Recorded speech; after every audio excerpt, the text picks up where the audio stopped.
Bismillahirrahmanirrahim. Assalamualaikum warahmatullahi wabarakatuh. Alhamdulillahi rabbil alamin. Wassalatu wassalamu ala nabiyyina Muhammadin wa ala alihi wa sahbihi ajmain. Amma ba'du. Alhamdulillah, pada kajian kali ini kita masih diberikan kesempatan oleh Allah Subhanahu wa taala menuntut ilmu, yang mana menuntut ilmu syar'i adalah kewajiban bagi seorang muslim dan muslimah. Alhamdulillah, pada saat ini Al-Ustadz sudah hadir di tengah-tengah kita. Kaif haluka ya Ustadz? Nah, alhamdulillah, khair. Asakum tayyibin. Nah, kemudian dihimbau kepada para tulab, mutalibat, ma'hadratul Quran, dan jamaah sekalian yang hadir di kajian kali ini untuk selalu mengikhlaskan niatnya karena Allah Subhanahu wa taala. Kemudian untuk menyiapkan alat tulis, karena pentingnya mencatat ilmu yang insya Allah sebentar lagi akan disampaikan oleh Ustadz. Pada hari ini, pada sore hari ini, insya Allah tema yang akan dikaji adalah tafsir surah Al-Fatihah. Insya Allah akan disampaikan oleh Al-Ustadz Ahmad Handika LC, hafizahullahu ta'ala. Kepada beliau kami persilahkan. Bismillahirrahmanirrahim. Alhamdulillah wassalatu wassalamu ala Rasulillah wa ala alihi wa ashabihi wa man walah wa la hawla wa la quwwata illa billah. Asyhadu an la ilaha illallah wahdahu la syarika lahu, asyhadu anna Muhammadan abduhu wa rasuluhu alladzi la nabiyya ba'dah. Ya ayyuhalladzina amanu taqullaha haqqa tuqatih wa la tamutunna illa wa antum muslimun. Wa ya ayyuhan nasu taqu rabbakum alladzi khalaqakum min nafsin wahidah wa khalaqa minha zawjaha wa batha minhuma rijalan katsiran wa nisaa'a wattaqullaha alladzi tasaaluna bihi wal arham innallaha kana 'alaykum raqiba. Wa ya ayyuhalladzina amanu taqullaha wa qulu qawlan sadida yuslih lakum a'malakum wa yaghfir lakum dhunubakum wa man yuti'illaha wa rasulahu faqad faza fawzan 'azima. Amma ba'd. Jamaah yang dirahmati oleh Allah, yang pertama kita bersyukur kepada Allah Subhanahu wa taala atas rahmat dan juga karunia dari Allah Subhanahu wa taala kita bisa berjumpa di sini untuk mengkaji salah satu surat dari surat-surat yang paling agung di dalam Al-Qur'an, yaitu surat Al-Fatihah.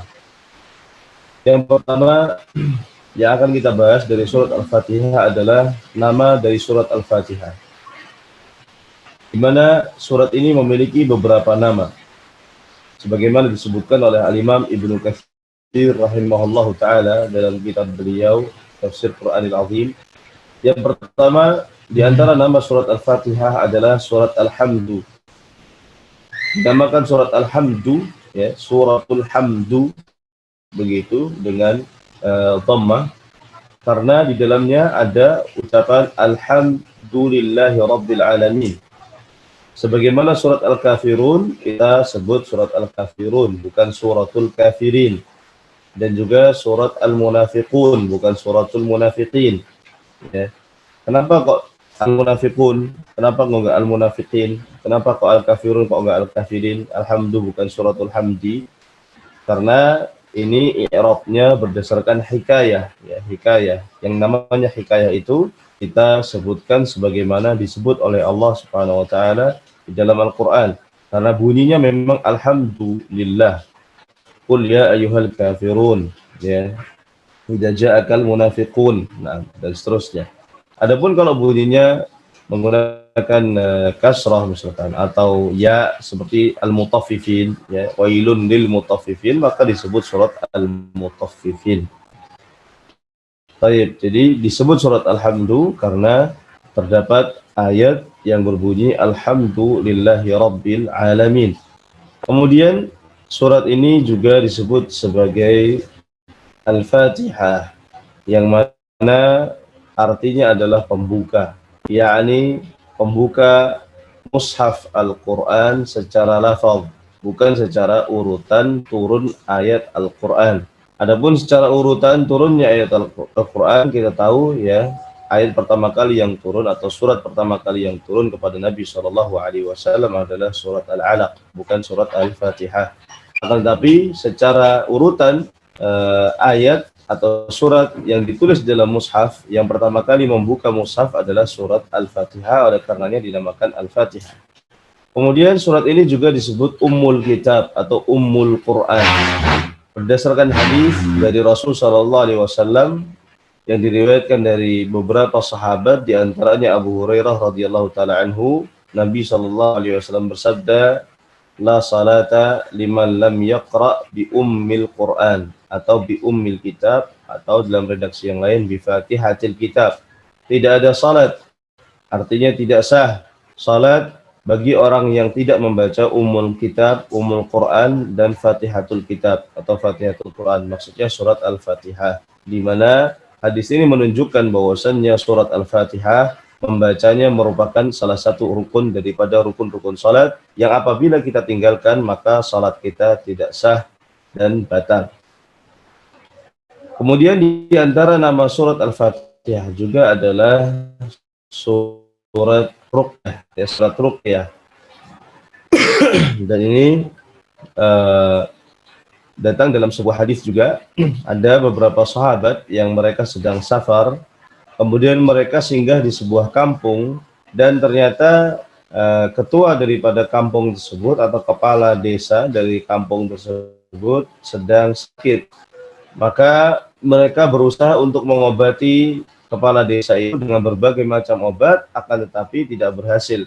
Maka mereka berinisiatif untuk meminta tolong kepada para sahabat yang singgah. Maka diruqyah ya oleh sebagian sahabat dengan menggunakan surat Al-Fatihah. Jadi dibacakan surat Al-Fatihah, maka sembuh. Ya, ketika sembuh mereka diberikan hadiah, ya, berupa kambing, makanan, dan lain-lain. Maka mereka datang kepada Nabi SAW, dan Nabi SAW mengatakan, "Wa mayudrika annaha ruqyah." Bagaimana kamu bisa tahu bahwasanya itu adalah surat ruqyah? Ya, dari sini para ulama menamakan surat Al-Fatihah juga sebagai surat ruqyah. Dan kalau antum ingin tahu pembahasan lebih dalam tentang ruqyah menggunakan Al-Fatihah, bisa antum baca Ad-Dawa yang ditulis oleh Al-Imam Ibnul Qayyim rahimahullahu taala, karena Al-Imam Ibnul Qayyim di sana membahas dengan cukup rinci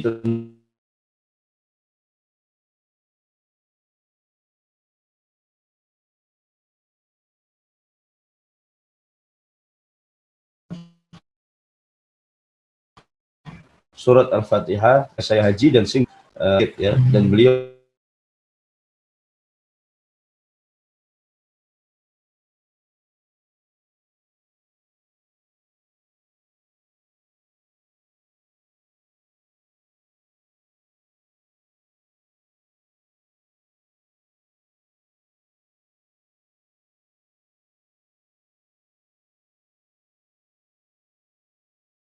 surat Al-Fatihah antara aku dan hambaku dua bagian, ya. Fa idza qala alhamdulillahi rabbil alamin, kalau seorang hamba mengatakan alhamdulillahi rabbil alamin, qala Allah hamidani abdi, Allah akan mengatakan hambaku memujiku. Wa idza qala arrahmanir rahim, maka apabila seorang hamba mengatakan arrahmanir rahim, membaca arrahmanir rahim, Allah SWT akan mengatakan majjadani abdi atau asna alayya abdi, hambaku memujiku lagi. Wa idza qala maliki yaumiddin iyyaka na'budu wa iyyaka nasta'in, ya, atau maliki yaumiddin, Allah SWT mengatakan majjadani abdi, hambaku mengagungkanku. Dan ketika kita mengatakan iyyaka na'budu wa iyyaka nasta'in, Allah SWT mengatakan hadza li abdi wa li abdi mas'ala, ini adalah miliknya hambaku sekarang, yakni setelah ayat iyyaka na'budu wa iyyaka nasta'in adalah miliknya hambaku, dan hambaku mendapatkan apa yang dia minta. Ya, lalu kita meminta ihdinas siratal mustaqim, siratal ladzina an'amta 'alaihim ghairil maghdubi 'alaihim waladdallin. Jadi Allah Subhanahu wa taala menamakan surat Al-Fatihah ini dengan nama salat. Dan Allah SWT mengatakan, saya membagi salat, yakni surat Al-Fatihah menjadi dua antara aku dan hambaku. Ta'ala adalah yang merupakan pujian-pujian, mulai dari alhamdulillahi rabbil alamin sampai iyyaka na'budu wa iyyaka nasta'in. Kemudian bagian hamba dari surat Al-Fatihah Ihdinas siratal mustaqim sampai waladdallin. Nah, itu. Kemudian adapun bacaan amin, amin setelah setelah surat Al-Fatihah atau surat salat ini, maka hukumnya adalah sunnah. Dan kata Ibnu Katsir rahimahullah taala, sunnah baik di dalam salat ataupun di luar salat. Karena surat Al-Fatihah ini berisi doa, dan apabila kita berdoa, di antara adab-adab berdoa adalah kita aminkan, ya, kita amini, kita memohon kepada Allah SWT agar doa tersebut dikabulkan. Dan nanti akan saya bahas lagi di poin berikutnya tentang masalah amin. Baik, ini adalah poin yang pertama. Jadi poin yang pertama tentang surat Al-Fatihah adalah nama daripada surat Al-Fatihah. Ya, tadi kita sebutkan namanya adalah surat Alhamdu, Ummul Kitab, Ummul Quran, Fatihatul Kitab, dinamakan juga surat Ruqyah, dinamakan juga surat Salat. Ya, itu kira-kira beberapa nama yang digunakan untuk menamai surat Al-Fatihah. Kemudian tentang poin yang berikutnya, yaitu membaca ta'awudz. Membaca ta'awudz sebelum membaca Al-Quran atau ketika salat. Ya, di sini Al-Imam Ibnu Katsir rahimahullah taala menyebutkan bahwasannya ta'awudz ini ada perbedaan pendapat di kalangan ulama tentang hukum membacanya. Ya, tentang hukum membacanya. Ada 3 pendapat. Yang pertama, ulama yang mengatakan bahwasannya ta'awudz ini dibaca di awal di akhir membaca Al-Qur'an. Dalilnya adalah berdasarkan firman Allah SWT, فَإِذَا قَرَأْتَ الْقُرْآنَ فَاسْتَعِذْ بِاللَّهِ مِنَ الشَّيْطَانِ الرَّجِيمِ. Allah SWT di dalam ayat ini, إِذَا قَرَأْتَ menggunakan fi'il madhi. Fi'il madhi qara'a. إِذَا قَرَأْتَ الْقُرْآنَ, kalau kamu sudah membaca Al-Quran, maka berlindunglah kepada Allah dari syaitan yang terkutuk. Dan mereka juga beralasan bahwa kenapa kita berlindung kepada Allah SWT dari syaitannya di akhir, ya setelah membaca Al-Quran, kenapa nggak di awal? Kata mereka, ini sebagian qurra mengatakan untuk menghilangkan rasa ujub, untuk menghilangkan rasa sombong, ya berbangga dengan amalan diri sendiri. Maka kita hilangkan rasa-rasa seperti ini, perasaan-perasaan ini dengan membaca A'udzubillahi minasyaitonirrajim. Ini adalah pendapat yang pertama. Kemudian pendapat yang kedua mengatakan bahwasanya A'udzubillahi minasyaitonirrajim dibaca di awal dan di akhir, ya di awal ketika sebelum membaca, atau juga dibaca setelah membaca, bukan atau tapi dan juga setelah membaca. Kemudian pendapat yang ketiga dibaca hanya sebelum membaca Al-Qur'an. Dan ini adalah pendapat yang paling sahih, paling rajih, paling kuat, ya, dan dikuatkan oleh Al-Imam Ibnu Katsir rahimahullah. Berdasarkan praktek, ya, Rasul Shallallahu Alaihi Wasallam ketika beliau membaca Al-Quran, ya, sebagaimana diriwayatkan dari banyak sahabat, di dalam salat beliau memulai dengan takbiratul ihram dan beliau membaca A'udzubillahi samiil alim minasyaitonir rajim min hamazihi wa nafathihi wa nafthihi. Itu yang dibaca oleh Rasul Shallallahu Alaihi Wasallam ketika di awal membaca Al-Quran atau di awal salat, dan beliau tidak membaca lagi di akhir. Oleh karenanya berdasarkan praktek Rasul Shallallahu Alaihi Wasallam, maka Imam Ibnu Katsir rahimahullah taala menguatkan bahwa membaca at-ta'awudz itu dilakukan di awal sebelum membaca Al-Quran. Juga faidahnya adalah untuk menghilangkan was-was syaitan, supaya tidak diganggu oleh syaitan ketika membaca Al-Quran, sehingga cocok untuk dibaca di awal. Baik. Kemudian apa sih faidahnya kita membaca ta'awudz ini? Faidahnya adalah kita meminta tolong kepada Allah SWT, berlindung kepada Allah SWT untuk mengalahkan musuh yang tidak bisa kita kalahkan sendiri. Ya. Kalau seandainya musuh itu adalah manusia, orang yang bisa kita lihat, yang bisa kita temui, yang kita bisa ajak bicara, maka ini akan mudah untuk mengurusinya.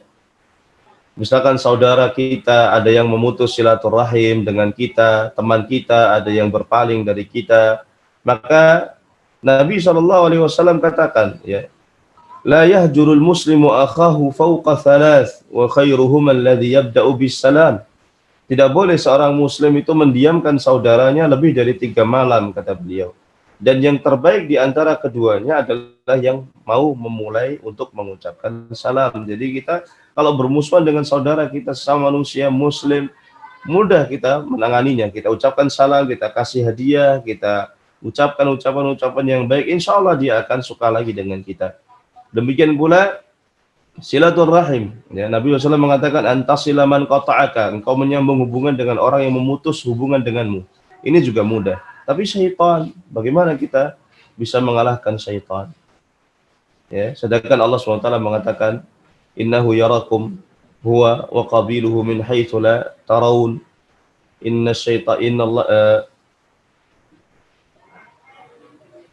innallaha ja'ala syaitana awliya lilladina la yu'minun, ya. Sesungguhnya syaitan itu bisa melihat kita dari tempat yang kita tidak bisa melihat mereka. Ya, dia dan tentaranya bisa melihat kita. Dan Allah SWT jadikan syaitan itu wali, teman, atau pemimpin bagi orang-orang yang tidak beriman. Nah, ketika kita tidak bisa melihat syaitan, bagaimana kita bisa melawan syaitan? Maka kata Ibnu Katsir rahimahullah, maka kita meminta tolong, berlindung kepada zat yang syaitan tidak bisa melihatnya. Dan kita juga tidak bisa melihatnya. Ya, yaitu Allah Subhanahu wa taala.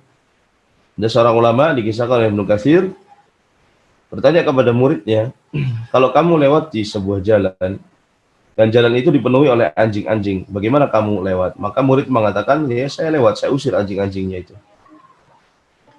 Kemudian syekhnya mengatakan, ya, itu kelamaan, ya, dan sulit, mungkin kamu tidak akan lewat kecuali setelah waktunya, butuh waktu yang lama, gitu. Terus muridnya berkata, bagaimana caranya kalau begitu? Maka syekhnya mengatakan, kamu panggil pemilik anjing itu dan minta kepada dia agar dia menyingkirkan anjing-anjing itu dari jalan. Ya, itu sama seperti syaitan juga begitu. Jadi tidak bisa kita lawan sendiri. Kita minta kepada Allah yang menciptakan syaitan, yang memiliki syaitan, agar Allah SWT palingkan syaitan dari kita. Na'am, wallahu ta'ala a'lam. Poin yang ketiga, yaitu hukum membaca Al-Fatihah. Ya, hukum membaca Al-Fatihah. Apa hukum membaca Al-Fatihah dalam salat? Ini ada 3 pendapat juga dinukil oleh Ibnu Katsir, 3 pendapat besar, yaitu yang pertama, surat Al-Fatihah ini wajib dibaca di dalam salat, baik itu oleh imam ataupun makmum ataupun orang yang salat sendirian. Dan pendapat ini adalah mazhabnya Al-Imam Asy-Syafi'i di dalam mazhab baru beliau, mazhab jadid, yaitu mazhab beliau ketika beliau sudah berada di Mesir. Kemudian mazhab yang kedua mengatakan bahwa yang wajib membaca Al-Fatihah hanya imam dan orang yang salat sendirian. Adapun makmum, maka makmum tidak wajib membaca apa-apa, baik itu ketika salatnya sir, yaitu salat yang suratnya dibaca pelan, ataupun salatnya salat jahar, ya salat yang suratnya dibaca dengan keras.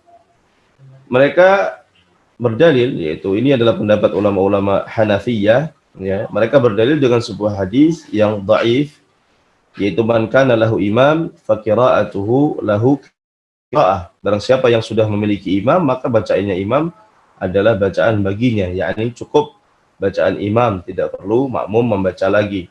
Namun hadis ini adalah hadis yang dhaif, ya, tidak bisa dijadikan hujjah. Dan pendapat yang ketiga adalah Al-Fatihah wajib dibaca oleh imam dan orang yang salat sendirian, dan makmum khusus pada salat-salat yang sirriyah, yaitu salat-salat yang suratnya dibaca secara, dan ini adalah mazhab mayoritas ulama dan juga mazhab Imam Syafi'i sendiri dalam mazhab qadim beliau, mazhab lama beliau, dan ini adalah mazhab yang dikuatkan oleh Imam Ibnu Katsir rahimahullah berdasarkan hadis yang sahih dari Abu Hurairah radhiyallahu taala anhu, ya, tentang surat Al-Fatihah juga, bahwa makmum itu tidak perlu membaca apabila imamnya sedang membaca dengan keras, ya, imamnya sedang membaca dengan keras. Namun kalau makmumnya berada dalam salat sirriyah, maka dia juga harus membaca seperti imam membaca, ya, membaca sendiri. Nah, ini adalah tentang hukum membaca surat Al-Fatihah. Jadi kalau kita salat sebagai imam, maka wajib membacanya. Kita salat sendirian, maka kita juga wajib membaca surat Al-Fatihah. Namun kalau kita sebagai makmum, khususnya pada salat maghrib, salat isya, dan juga salat subuh, maka kita tidak perlu membaca pada rakaat pertama dan kedua, ya, karena imam sudah membaca dengan lantang. Ya, imam sudah membaca dengan lantang. Kalau sudah dibaca oleh imam dengan lantang, maka kita tidak perlu membacanya. Ya, cukup mendengarkan dan mengaminkan.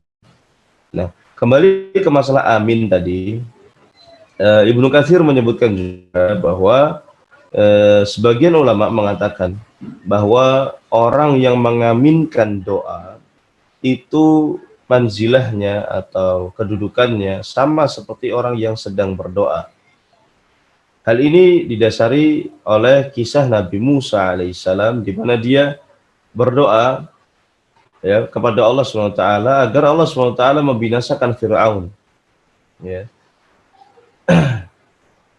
Di situ ketika Nabi Musa berdoa, Nabi Harun alaihissalam hanya mengaminkan saja, dia tidak ikut berdoa.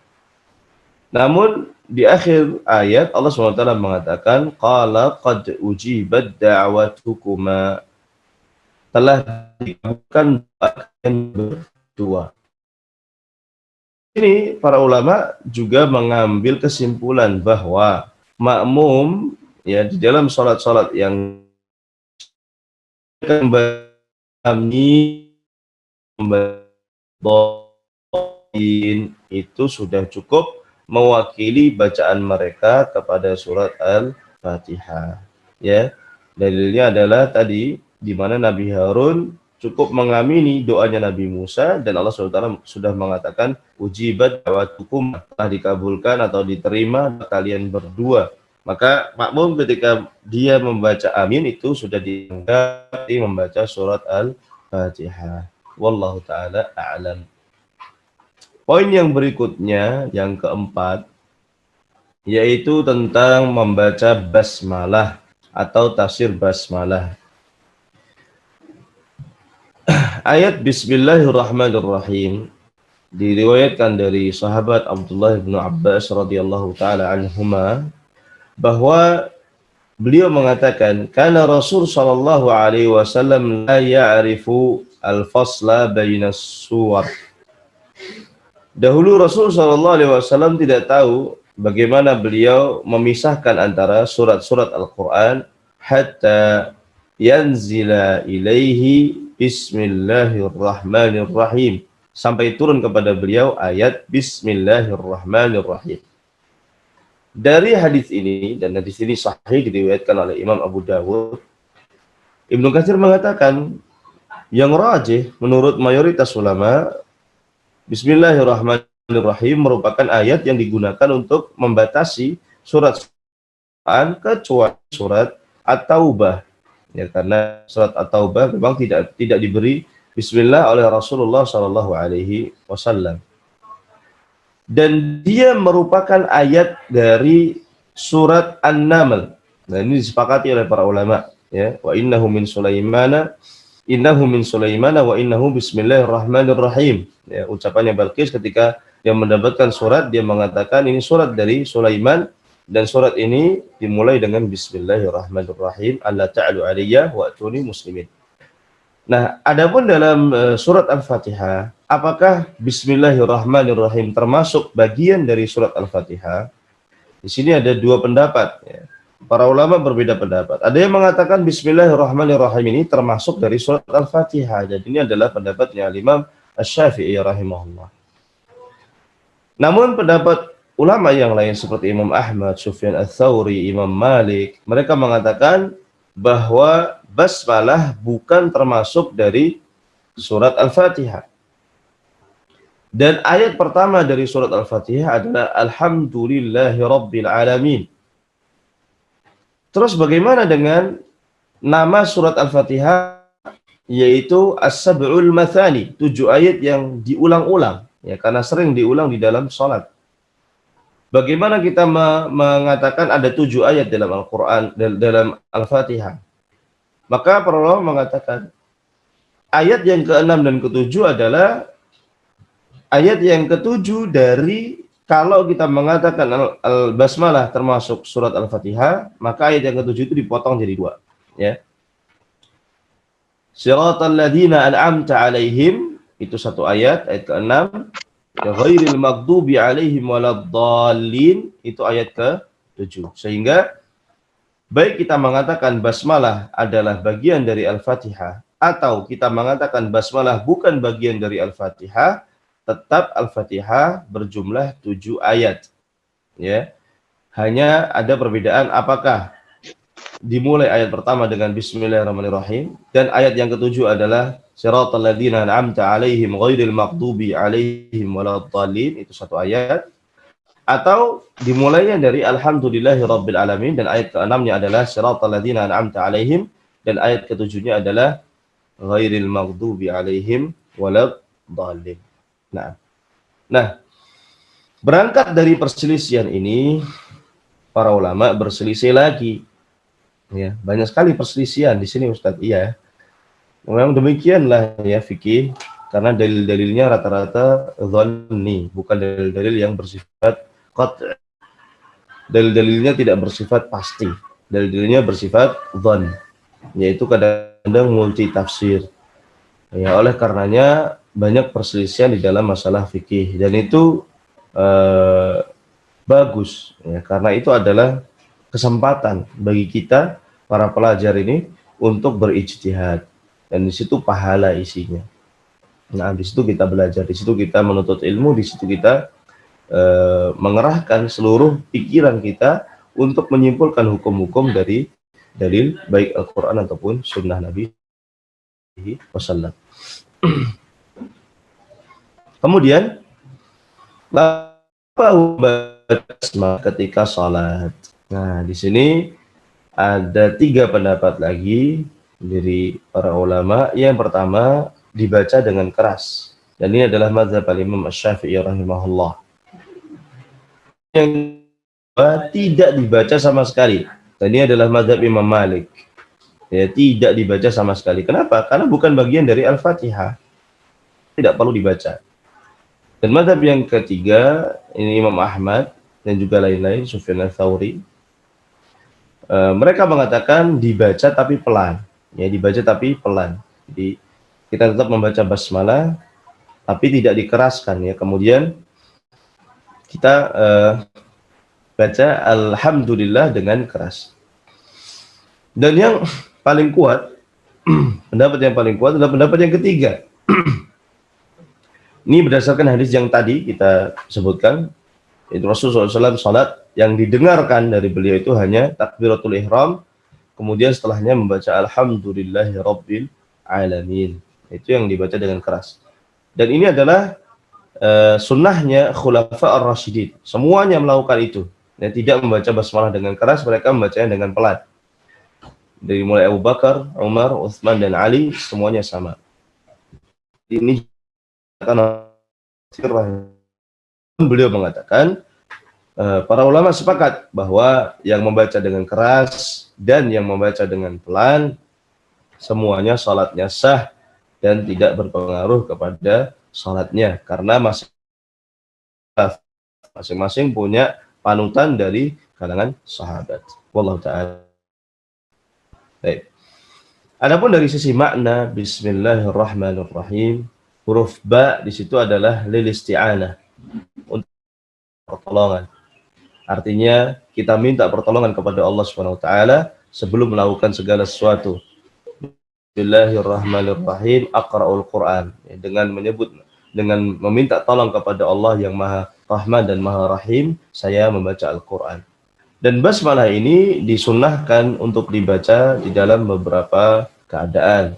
Seperti diantaranya ketika kita mau berwudu, yaitu hukumnya sunnah. Membaca basmalah, bismillah, kemudian kita berwudu. Sebelum makan, sebelum minum, dia membaca basmalah. Sebelum masuk ke toilet, bismillah, Allahumma inni a'udzubika minal khubuthi wal khaba'is.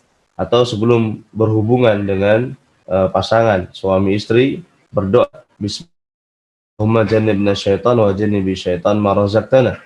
Rasulullah SAW mengatakan, barang siapa yang seperti itu tadi, fa innahu in yuqaddar bainahuma walad, kalau ditakdirkan oleh Allah SWT dengan hubungan tadi punya anak, fa la yadurru syaitanu abada, maka tidak akan diganggu oleh syaitan selama-lamanya. Ya.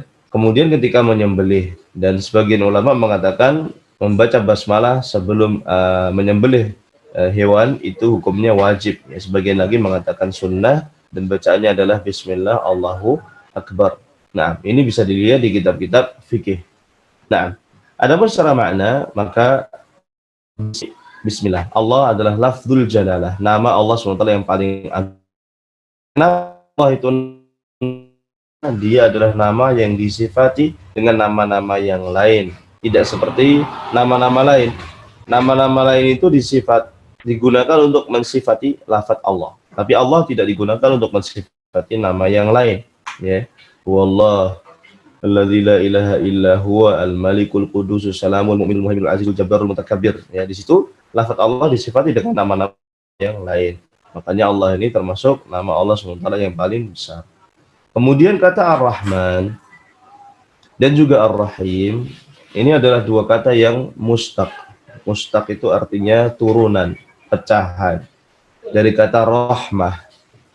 Rahmah artinya kasih sayang. Dan lafaz Rahman dan fa'lan itu maknanya lebih luas daripada Rahim yang mengikuti wazan fa'il. Para ulama mengatakan bahwa Rahman artinya adalah Allah pengasih yang kasih sayangnya luas. Sedangkan Rahim adalah Allah Maha Pengasih yang kasih sayangnya khusus. Maksudnya bagaimana luas? Luas itu adalah kasih sayang yang Allah SWT berikan kepada seluruh makhluk. Ya, baik itu manusia, baik itu jin, baik itu pepohonan, tumbuh-tumbuhan, semuanya mendapat kasih sayang Allah SWT. Semuanya mendapat karunia Allah Ta'ala. Baik itu yang muslim ataupun yang kafir, yang taat, yang maksiat, yang sunnah, yang bid'ah, yang tauhid, yang syirik pun dapat. Ya, dan tidak ada yang bisa memberikan kasih sayang yang seperti itu. Hanya Allah Subhanahu wa taala. Ya, Allah Subhanahu wa taala ketika menciptakan makhluk, Allah tidak akan membiarkannya. Allah akan memberikan rizki kepada makhluk tersebut. Dan tidak ada yang bisa mendekati kasih sayang Allah yang seperti ini kecuali ibu. Ya, ibu kita. Kenapa? Karena kasih sayang Allah SWT itu diberikan kepada orang yang mencintai Allah dan orang yang membenci Allah. Bahkan orang yang menyekutukan Allah diberi rizki oleh Allah SWT. Jadi ini kita manusia nggak bisa melakukan itu kecuali ibu kepada anaknya. Kalau ibu kepada anaknya bisa. Meskipun anak itu durhaka, anak itu nakal, bandel, ya tidak taat kepada ibunya, tapi ibu tidak pernah membenci anaknya. Ibu selalu sayang kepada anaknya. Meskipun anak itu membuat repot, ya, membuat dia capek, bangun malam, tidak sempat makan, tidak sempat beraktivitas, menyita masa mudanya, tapi ibu tetap sayang. Di suatu waktu setelah peperangan, Rasulullah SAW istirahat dengan para sahabat.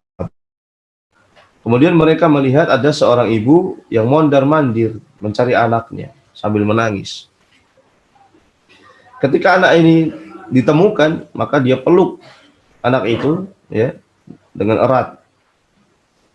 Maka Rasulullah SAW bertanya kepada para sahabat. Beliau mengatakan, "Atarawna hadhihi tarihatan waladaha finnar?" Menurut kalian apakah ibu ini akan melemparkan anaknya ke dalam api?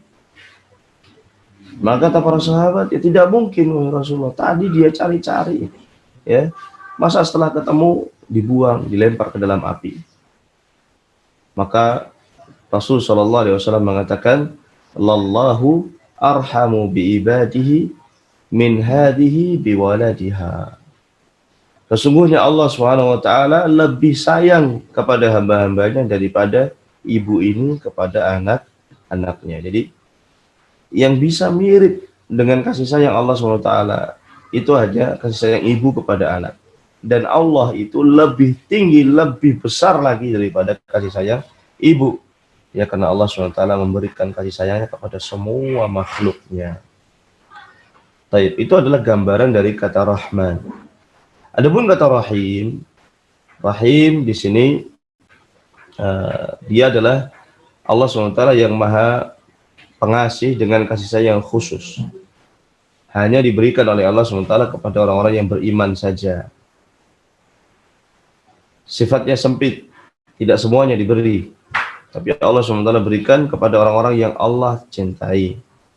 Seperti orang yang beriman, diberi surga oleh Allah SWT. Di surga itu termasuk rahmah yang dikandung dalam kata rahim. Ya. Sedangkan rizki dan kehidupan dunia ini adalah rahmah yang dikandung di dalam kata rahmah. Jadi alhamdulillah ya, kita sebagai orang-orang yang beriman berharap kepada Allah Subhanahu wa taala agar diberikan kasih sayang Allah Subhanahu wa taala di dunia dan di akhirat, baik itu dalam kandungan kata Ar-Rahman ataupun dalam kandungan kata Ar-Rahim. Kemudian ayat yang berikutnya Allah Subhanahu wa taala berfirman, Alhamdulillahi Rabbil Alamin. Alhamdu, al yang ada pada kata alhamdu, kalau kita belajar ilmu nahwu namanya al jinsiyah, istighraqiyah, listighraqi afradil jins. Namanya al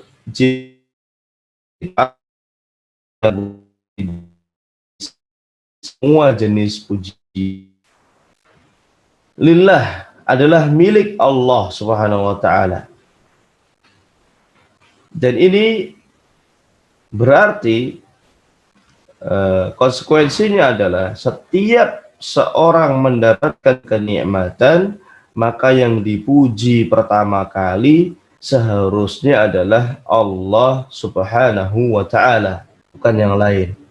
Dan selalu ingat bahwa semua kenikmatan yang ada pada dirinya, baik itu berupa kecerdasan, kekayaan, kesehatan, waktu luang, orang-orang yang disayangi, atau apapun itu adalah datangnya dari Allah, dan kita memuji Allah Subhanahu wa taala atas hal itu. Namun juga bukan berarti bahwa ketika kita mengatakan segala pujian adalah haknya Allah, kemudian manusia tidak kita syukuri, tidak kita ucapkan terima kasih padanya. Ini juga tidak benar. Ya, karena termasuk adab ya bagi orang yang diberi adalah mendoakan orang yang memberi meskipun tidak diminta, dan mengucapkan terima kasih. Rasulullah SAW mengatakan la yaskurullah man la yaskurun nas. Tidak berterima kasih, tidak bersyukur kepada Allah orang yang tidak bisa bersyukur kepada manusia. Jadi kita sebagai orang yang mendapatkan nikmat ini harus sadar, ya, sadar diri dan juga tahu sopan santun. Kalau kita diberi, dibantu oleh orang lain, kita berterima kasih dan juga kita bersyukur kepada Allah Subhanahu wa taala. Nah, itu tentang alhamdulillah. Segala pujian hanya milik Allah Subhanahu wa taala. Rabbil Alamin, kata Rabb. Rabb ini adalah kata yang maknanya mengatur, mengatur alam semesta. Dan kata Rabb tidak boleh digunakan untuk selain Allah Subhanahu wa taala. Ya, sebagaimana Ar-Rahman Rahim tadi juga tidak boleh digunakan untuk selain Allah Subhanahu wa taala. Boleh digunakan untuk selain Allah namun secara terbatas, ya, secara terbatas. Maksudnya bagaimana? Rabb itu pengatur atau pemilik. Seperti kita katakan pemilik rumah, maka kita katakan Rabbul Bait. Ya. Atau penggembala unta, kita katakan Rabbul Ibil. Ya, sebagaimana dikatakan oleh Abdul Muttalib. Abdul Muttalib ketika diserang ya oleh Abraha. Abraha datang menyerang Ka'bah.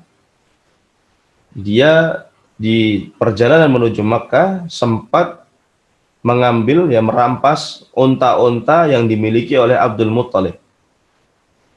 Maka Abdul Muttalib datang untuk berbicara kepada Abraha di kemahnya ya, di tempat dia istirahat sebelum dia masuk ke Makkah. Nah, di situ Abraha segan kepada Abdul Muttalib karena dia adalah pemimpinnya orang-orang Quraisy. Dia sudah segan, ternyata Abdul Muttalib tidak membicarakan tentang Ka'bah sama sekali. Malah dia minta kepada Abraha, tolong unta-unta saya dikembalikan. Nah, di situ Abraha kaget itu kan. Dia mengatakan, ya rajul, orang katanya. Saya datang ke sini bawa pasukan untuk menghancurkan agamamu, untuk menghancurkan tempat ibadahmu, keyakinanmu. Malah kamu gak bahas sama sekali. Kamu hanya membahas tentang unta yang saya rampas. Ya, tadinya saya hormat, sekarang saya nggak hormat lagi sama kamu. Maka Abdul Muttalib mengatakan apa? Ana Rabbul Ibil. Saya cuma penggembala unta, pemilik unta. Ya. Adapun al-bait, adapun rumah Allah SWT, maka al-baitu lahu Rabbun yahmih. Al-bait, yakni rumah Allah itu, Ka'bah itu sudah punya pemilik yang akan menjaganya sendiri. Kalau kamu mau cari masalah dengan Allah, ya silahkan, saya nggak akan menghalangi. Nah, itu ancamannya Abdul Muttalib kepada Abraha. Kemudian dia suruh orang-orang Makkah untuk naik ke bukit semuanya, untuk melihat apa yang akan terjadi. Nah, jadi kata Rabb tidak boleh digunakan untuk manusia ya selain Allah SWT, kecuali secara terbatas ya, disandingkan dengan kata rumah, misalnya Rabbul Bait, Rabbul Ibil, dan seterusnya. Kemudian al-alamin, kata al-alamin adalah bentuk jamak dari kata alam, yang artinya adalah segala sesuatu selain Allah Subhanahu wa taala. Ya. Jadi segala sesuatu selain Allah disebut alam. Nah, kenapa kok dijamakkan? Padahal alam itu sudah jamak. Kenapa dijamakkan lagi? Nah, maksudnya adalah macam-macam alam itu banyak. Ada alam manusia, ada alam jin, ada alam binatang, ada alam malaikat, ada alam barzakh, ada alam kubur, ya, ada alam akhirat, dan seterusnya. Dan semuanya adalah makhluk ciptaan Allah Subhanahu wa taala, dan Allah Subhanahu wa taala tidak butuh kepada mereka, dan mereka butuh kepada Allah Subhanahu wa taala. Baik, jadi makna alhamdulillahi rabbil alamin ini menunjukkan kebesaran dan keagungan Allah Subhanahu wa taala, di mana yang berhak mendapatkan pujian adalah Allah. Itu yang pertama. Yang kedua, yang menguasai alam semesta ini ya, dan isinya banyak sekali dan banyak yang masih kita belum ketahui, yang mengatur adalah Allah Subhanahu wa taala. Meskipun di dunia ini ada raja, ada presiden, ada sultan, semuanya dikuasai oleh Allah Subhanahu wa taala. Baik, kemudian diulang lagi Ar-Rahmanur Rahim. Al-Imam Ibnu Katsir menyebutkan faidah. Kenapa diulang lagi Ar-Rahmanur Rahim di dalam ayat ini? Padahal kan sudah disebut di dalam ayat yang pertama, yaitu Bismillahirrahmanirrahim. Kata beliau, faidahnya adalah untuk menghilangkan ketakutan. Karena orang yang mendengarkan Rabbul Alamin itu ngeri. Ya, karena Allah SWT adalah penguasa alam semesta, seakan-akan tidak ada tempat lagi untuk lari, seakan-akan tidak ada lagi yang bisa kita lakukan di dunia ini karena semuanya dikuasai oleh Allah SWT. Tapi tenang, seakan-akan Allah SWT menenangkan kita. Tapi tenang, meskipun Allah SWT sedikdaya itu, Allah itu juga Rahman dan Rahim. Jadi Allah Maha Pengasih lagi Maha Penyayang. Jadi Allah SWT menguasai alam semesta ini bukan dengan apa namanya, penindasan, tapi dengan kasih sayang. Nah, wallahu taala a'lam. Kemudian Allah SWT menegaskan, selain Allah SWT Rabbul Alamin di dunia, Allah SWT juga Maliki Yaumiddin. Ya. Maliki Yaumiddin. Lafaz Maliki Yaumiddin itu bisa dibaca pendek, Maliki Yaumiddin, juga bisa dibaca panjang, Maliki Yaumiddin. Dan ini adalah qiraat yang mutawatir. Secara makna, Malik adalah raja. Sedangkan Malik adalah pemilik, penguasa. Dan Yaumuddin artinya adalah hari hisab, hari perhitungan, hari pembalasan. Di sini Allah Subhanahu wa taala ingin menegaskan bahwa sebagaimana Allah Subhanahu wa taala di dunia menguasai, nanti di akhirat penguasanya juga Allah Subhanahu wa taala. Dan kalau di dunia kalian melihat ada raja-raja selain Allah, di akhirat tidak ada.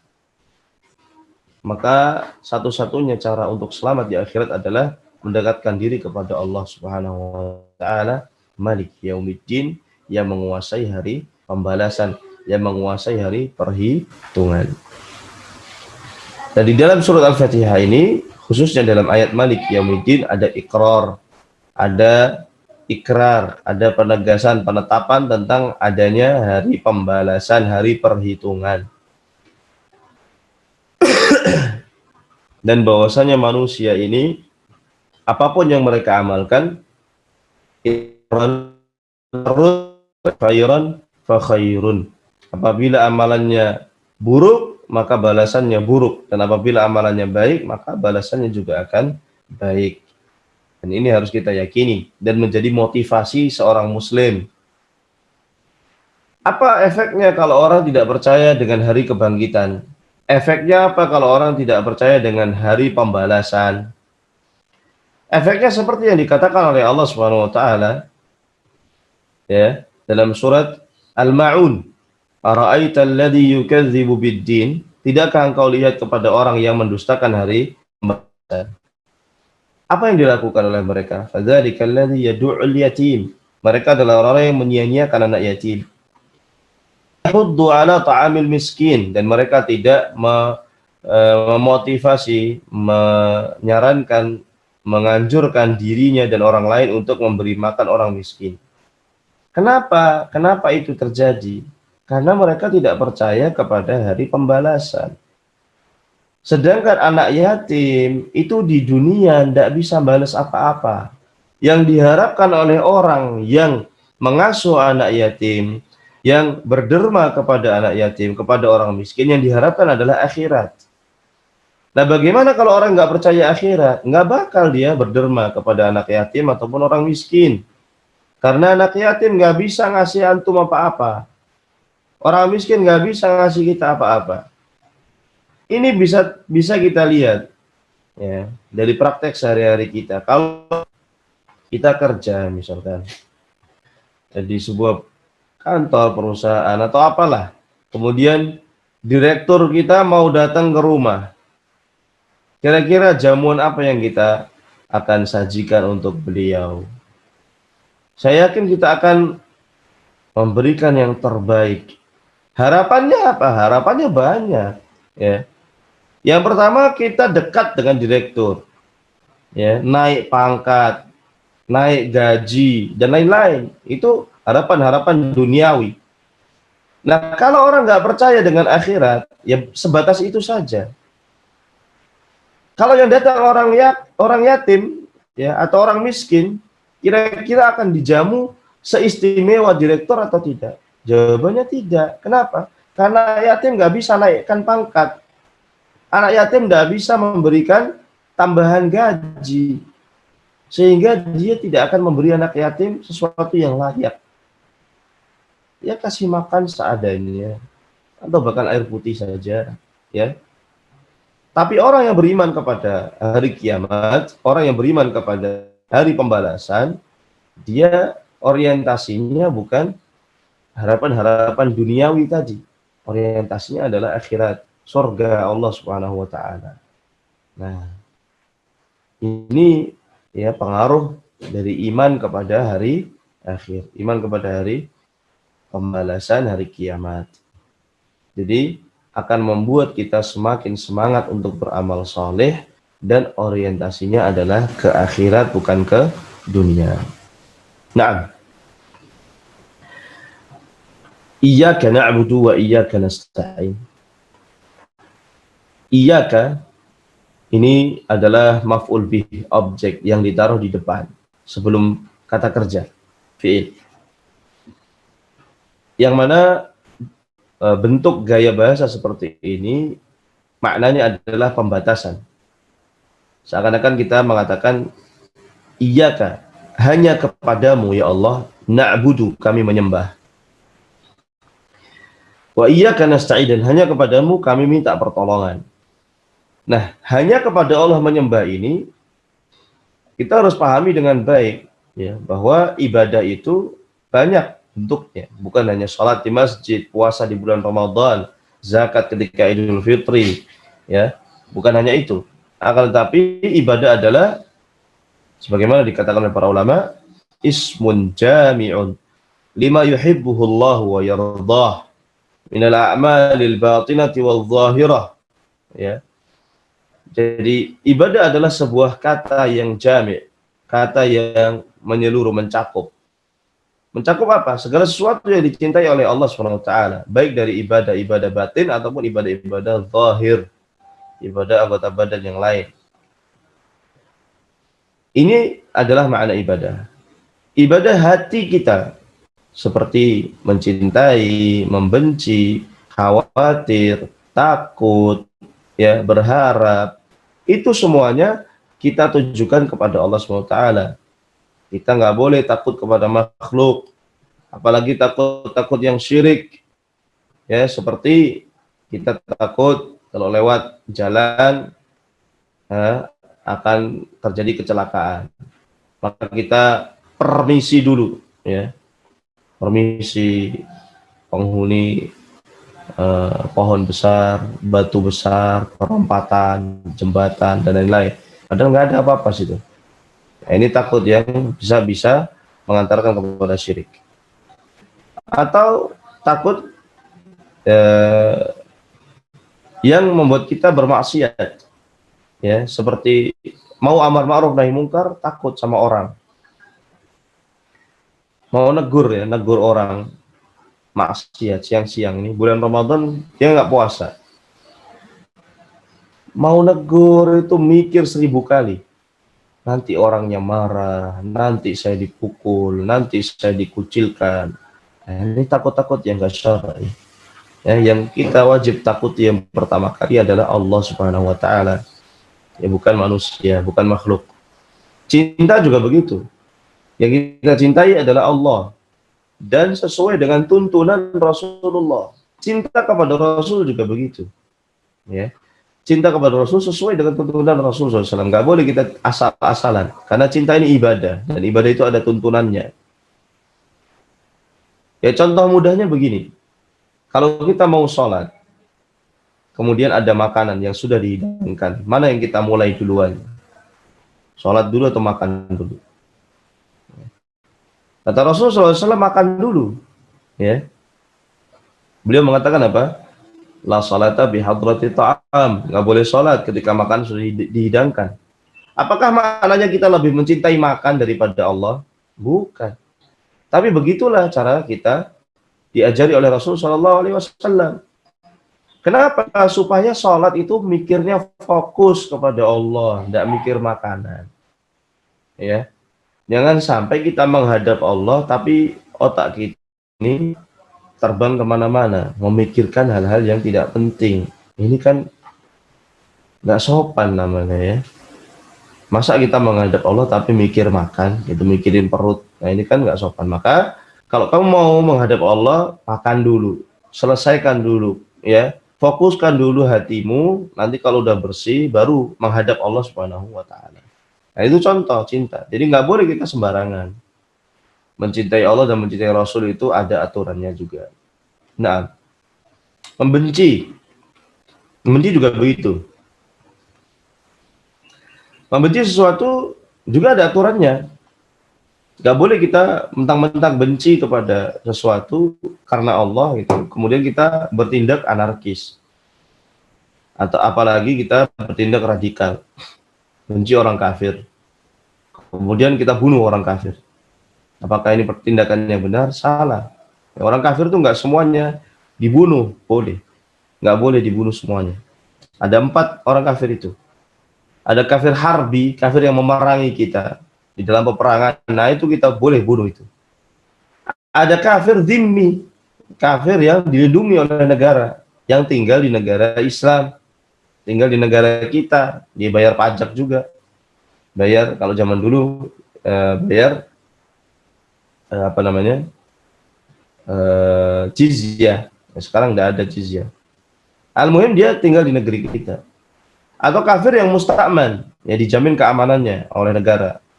Atau kafir mu'ahad, ya negara kafir yang punya janji damai dengan orang Islam. Itu nggak boleh dibunuh, ya. Jadi jangan mentang-mentang kita membenci sesuatu kita berlebihan. Ya harus dimusnahkan, enggak. Ya ada aturannya. Ya ada ilmu.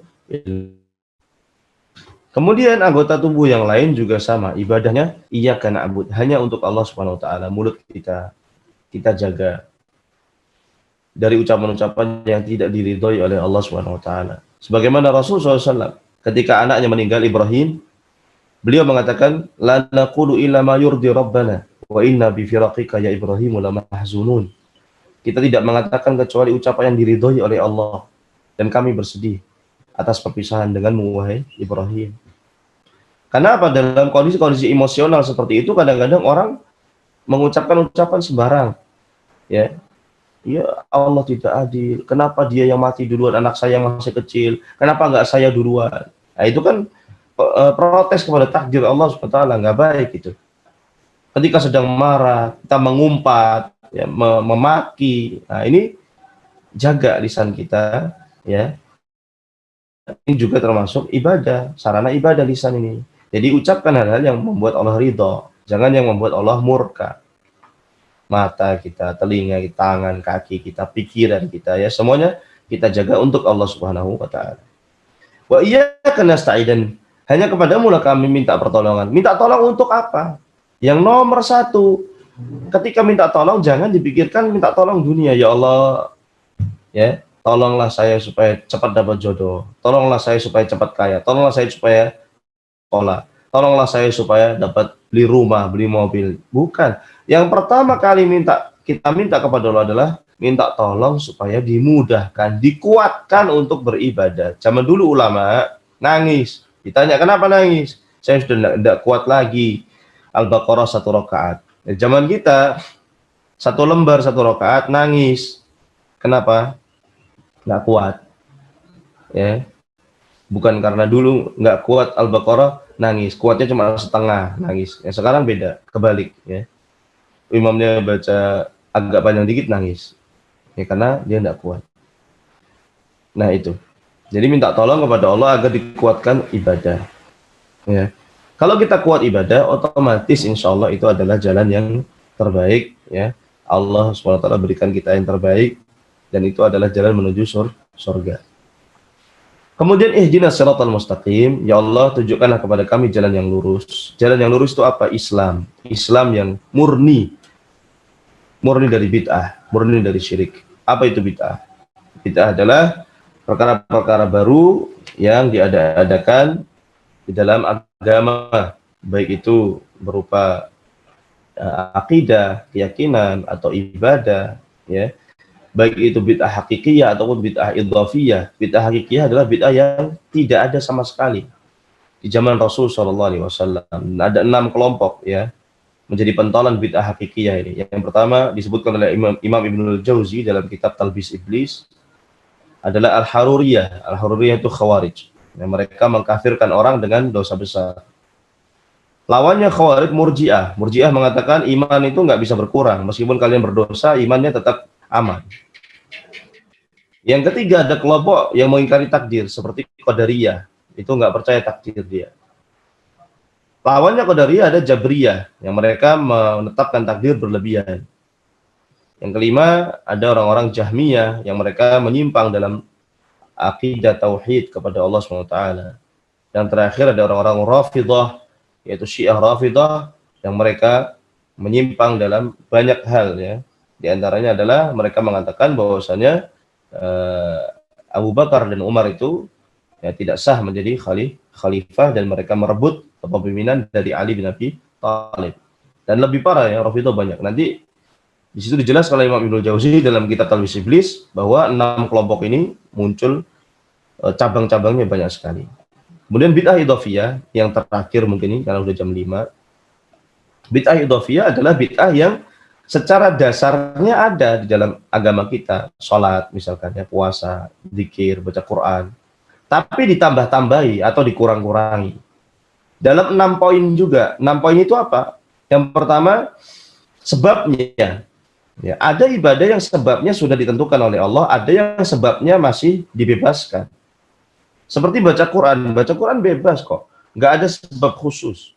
Antum mau baca pagi, sore, siang, di rumah, di kantor, di sekolah boleh, ya, di dapur sambil masak juga boleh.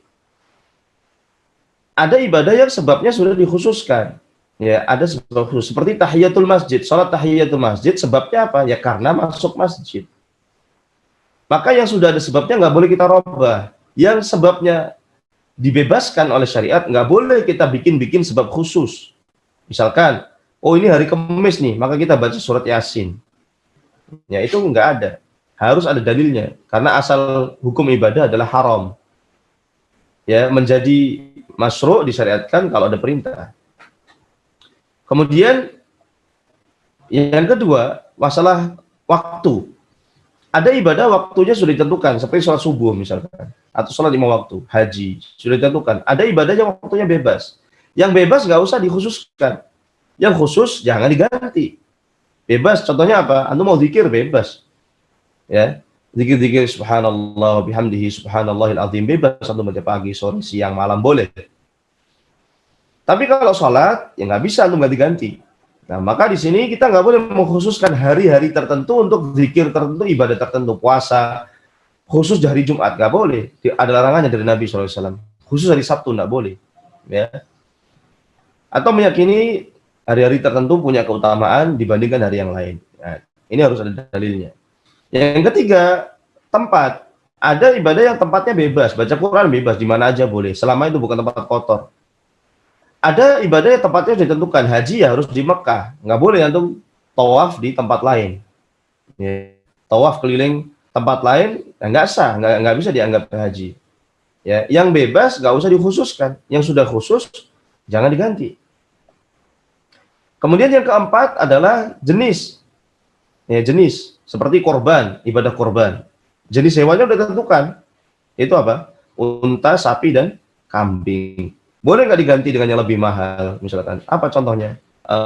Gajah, misalkan. Boleh nggak korban pakai gajah? Ya nggak sah. Ya, nggak sah. Karena udah ditentukan. Atau diganti dengan ayam, misalkan. Ya, kita datang ke panitia korban, kita bilang, Pak, ini saya korban pakai ayam dulu. Loh, Pak, nggak sah. Loh, Anda kok bilang begitu? Allah aja mengatakan apa? La yukallifullahu nafsan illa wus'aha. Allah itu tidak membebani seseorang kecuali sesuai dengan kemampuannya. Saya mampunya ayam, ya ayam dulu. Nggak boleh. Menikah juga begitu. Ya, ada LGBT sekarang. Menikah itu jenisnya sudah ditentukan dalam syariat. Laki-laki sama perempuan. Nggak boleh laki-laki bawa laki-laki ke KUA. Ya. Daftar nikah. Nah, mana calonnya Mas? Ini yang jenggotan ini Pak. Ya, nggak boleh, nggak sah. Ya. Laki-laki nikah dengan perempuan. Yang kelima adalah bilangan, ya, bilangan. Contohnya apa? Borongan ditambahi. Baca Quran bebas, mau 1 juz, 1 juz, 3 juz ya boleh, silakan. 1 day 1 ayat juga boleh. Jangan dikhususkan. Ya. Kecuali mungkin untuk pengajaran ya beda lagi ya, kurikulum misalkan itu beda. Tapi kalau sholat subuh, seperti sholat subuh misalkan 2 rakaat, ya, orang-orang yang melakukan bid'ah biasanya mengatakan, loh kan ini baik, masa dilarang? Lah, antum sholat subuh 2 rakaat baik, antum tambahin 4 apa nggak tambah baik? Enggak. Itu jadinya menyelisih syariat. Kemudian,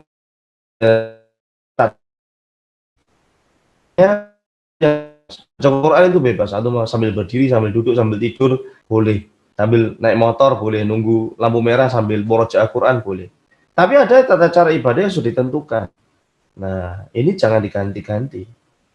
Atau zikir misalkan ya sambil tenggelam, berendam di dalam air, baca ayat ini, baca zikir ini 1000 kali, 2000 kali, nanti ketemu wali ini, ketemu sama wali itu, ketemu nabi, ketemu Allah. Ini enggak ada tuntunannya sama sekali. Ini adalah bid'ah. Jadi, ihdinas siratal mustaqim, kita minta berdoa kepada Allah, tunjukkan kami jalan yang lurus. Kok enggak dapat jalan yang lurus? Karena kita enggak apa namanya?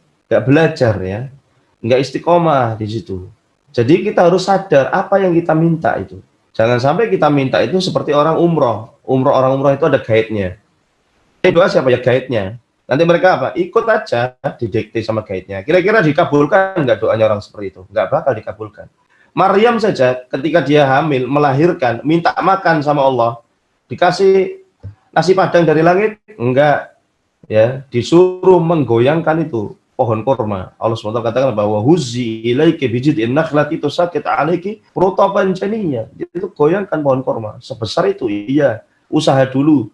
Nanti hasilnya biar Allah yang tentukan. Nah, itulah jalan yang lurus, jalannya para nabi, para siddiqin, para syuhada dan para salihin. Wa hasuna ulaika rafiqa. Bukan jalannya ghairil maghdubi 'alaihim waladdallin. Bukan jalannya orang-orang dimurkai oleh Allah, yaitu maghdub. Siapa maghdub? Orang-orang Yahudi. Kenapa dimurkai oleh Allah? Karena mereka menyembunyikan ilmu, ya, tidak mengamalkan ilmu. Waladdallin, dan bukan jalannya orang-orang yang sesat. Siapa yang sesat? Yaitu orang-orang Nasara, yang mana mereka beramal tanpa ilmu. Orang Islam, Ahlus Sunnah wal Jamaah harus di tengah-tengah. Mereka ngaji terus, belajar terus sampai mati, dan mereka mengamalkan ilmu yang sudah mereka pelajari. Wallahu ta'ala a'lam. Mungkin itu saja ya tafsir singkat dari surat Al-Fatihah, diambil dari tafsir Ibnu Katsir rahimahullahu ta'ala.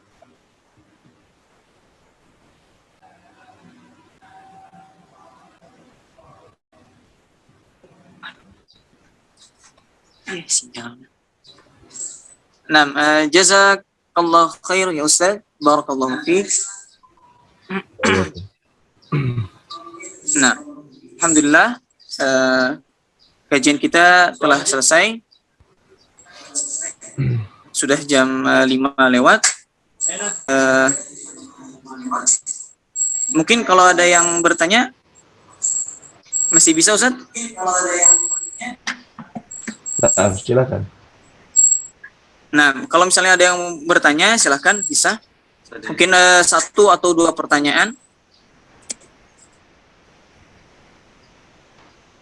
Silakan bagi tulab, talibat, Ma'hadratul Quran atau kepada jemaah yang ingin bertanya, dipersilahkan.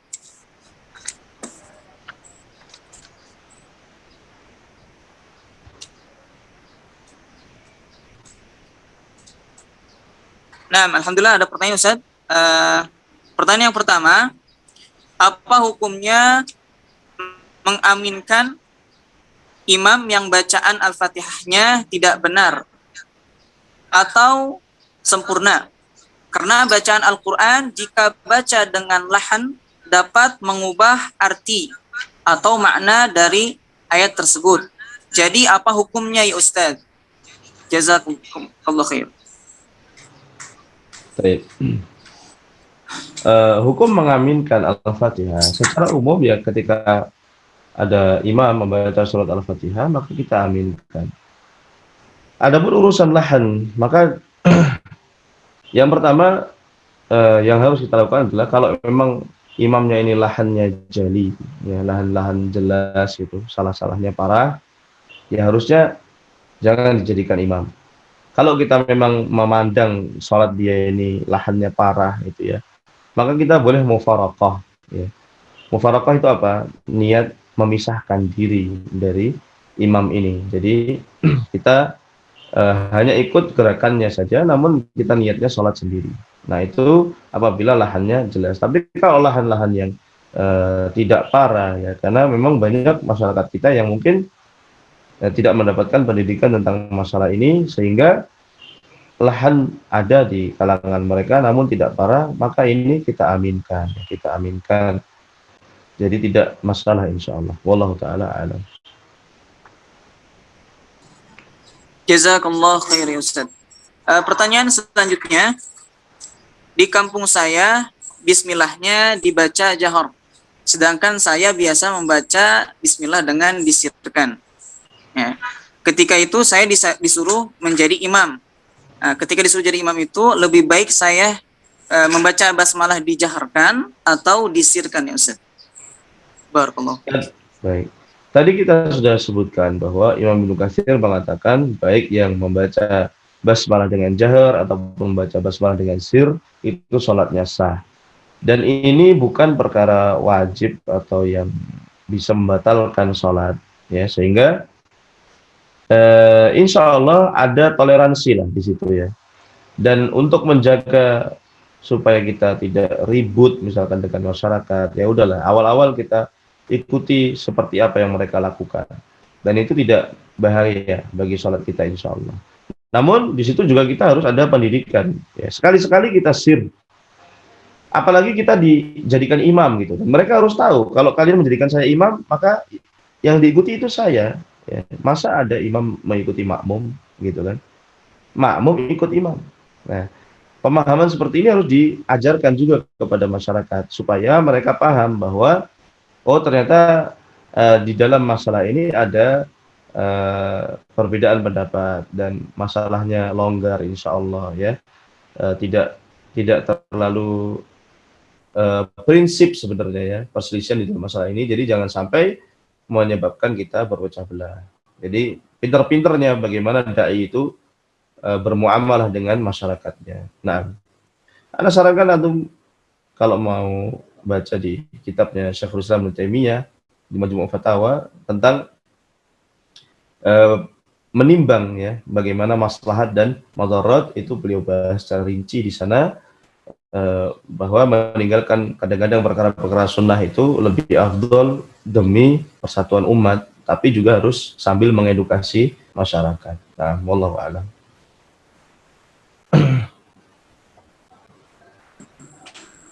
Jazakallah khair Ustaz. Alhamdulillah Ustaz, pertanyaan sudah selesai. Itu juga sudah menunjukkan 5:10. Silakan Ustaz bisa menyampaikan mungkin nasihat bagi tulab atau talibat dan jamaah sekalian yang hadir sekarang. Sekalian juga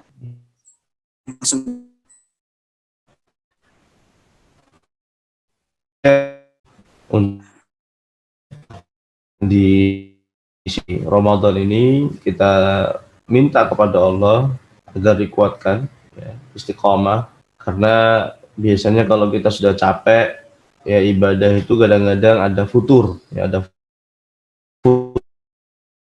futur itu wajar selama kita tidak keluar dari koridor syariat ya. Rasul Shallallahu Alaihi Wasallam mengatakan likulli amalin syirrah, setiap amalan itu ada syirrah, ada semangatnya. Walikulli syirratin fatrah, dan setiap semangat itu ya. Barang siapa yang ketika dia futur masih di atas sunnah, maka dia mendapat petunjuk. Waman kanat fatratuhu ala ghairi dzalika faqad dhalla. Dan barang siapa yang ketika dia futur dia keluar dari sunnah, maka dia sesat. Jadi nasihat saya, kita minta kepada Allah SWT dikuatkan untuk istiqomah sampai Ramadan insyaallah ya, terutama di 10. Dan ketika kita futur ya butuh hiburan, mungkin kita pindah ya, baca Quran, kita capek baca tafsir ya. Baca tafsir mungkin di variasi, karena tafsir itu macam-macam, ada tafsir ya kisah-kisah, ada tafsir hukum-hukum, ada tafsir yang sifatnya tematik ya, ada semua ya, dan semuanya sekarang alhamdulillah bisa di-download dari HP kita ya. Bagi yang sudah paham bahasa Arab, ini kenikmatan yang luar biasa, dan bagi yang belum bisa ya minimalnya membaca terjemahan ya kalau capek membaca Al-Qur'an. Mungkin itu saja, wallahu taala alam.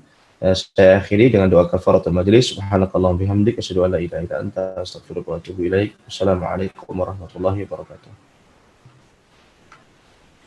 Waalaikumsalam warahmatullahi wabarakatuh. Jazakallah khair ya Ustaz.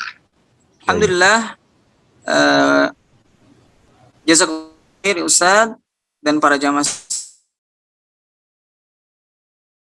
Kajian ini bisa bermanfaat bagi kita semuanya, dan dengan kita mengetahui Al-Fatihah, mudah-mudahan kita membacanya dengan khusyuk, penuh kekhusyuan di dalam salat kita. Amin ya rabbal alamin.